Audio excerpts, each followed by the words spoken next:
Welcome to today's Explainer. We're diving straight into one of the most profound medical and honestly philosophical mysteries out there right now. What actually happens to the mind during cognitive decline? When someone's memory starts to fade away, where exactly does their consciousness go?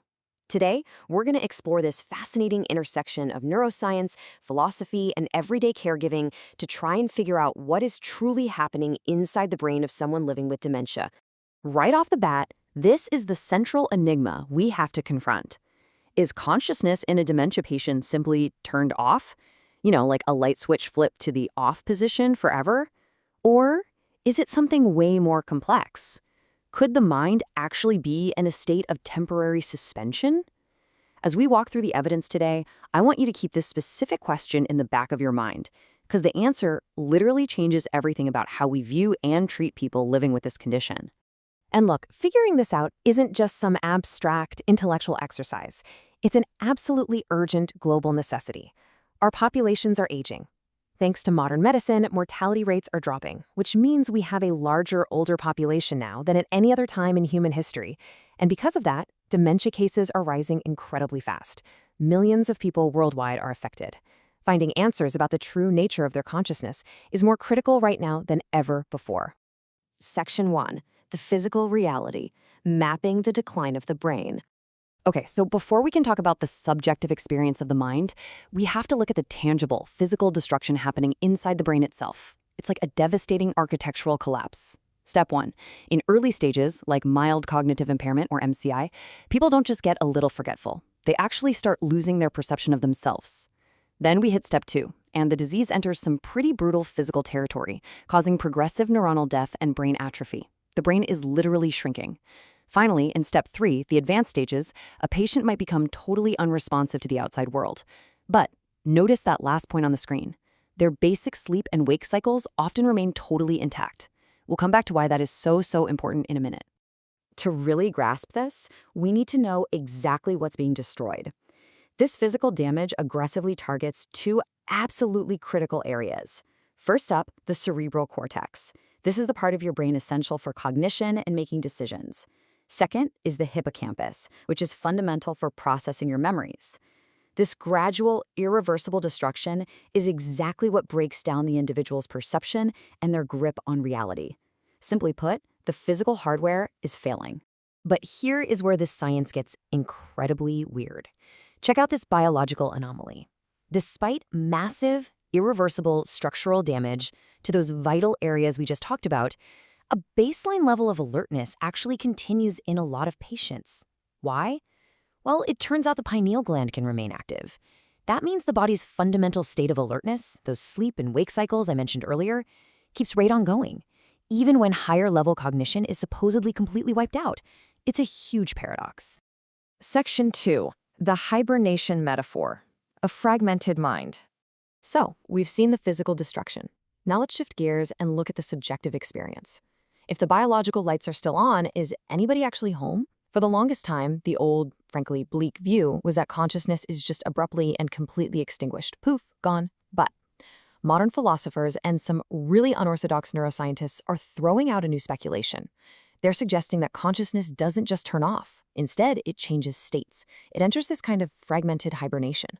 This is a massive shift. It changes the view from seeing the patient as an empty shell to seeing them as someone trapped inside an altered reality. Now, a really fascinating part of this is how we define this fluctuation. You'll often hear people say a dementia patient's mind is just sleeping. But honestly, sleep is temporary and dementia is irreversible. So the sleeping metaphor doesn't really work. What's actually happening is a fluctuation. Patients have these brief moments of clarity that sadly decrease over time. It proves consciousness isn't just neatly resting, it's fragmented, it's unstable, and sometimes the mind literally regresses backward into pre-adult phases of their lives. And this altered reality, it's exactly why we can't give up on these patients. Because even with profound brain deterioration, specific sensory inputs can act as absolute lifelines. Music, a gentle touch, deep emotional interactions. These things can still spark clear, undeniable responses. They act as direct sensory bridges, reaching deep into that hibernating, fragmented mind and pulling it forward into our world, even if it's just for a fleeting second. Section 3. clues and unknowns, the scientific anomalies. Okay, it's time to look at the hard data backing up this hibernation theory. We actually have tangible clues proving the brain in advanced dementia is not entirely dark. So what is the research telling us? Well, EEG scans are detecting residual brain activity. They're picking up intermittent consciousness, even in advanced stages. Now, yes, there is a tragic loss of autobiographical memory and self-awareness. The person might not remember who they are, but they maintain basic sensory perception. They are still experiencing the world on a very raw sensory level. The machine might be broken, but the ghost is absolutely still in there. We do have to acknowledge a massive limitation here, though. The internal experience of the patient remains this huge, persisting unknown, because their ability to communicate is so severely degraded, we literally cannot measure their subjective reality.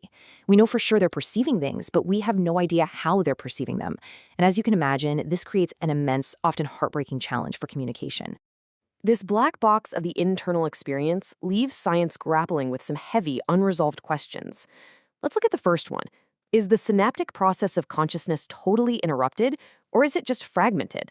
Like, are the physical pathways of thought completely severed, or are they just shattered into smaller, disconnected pieces that are firing all alone in the dark?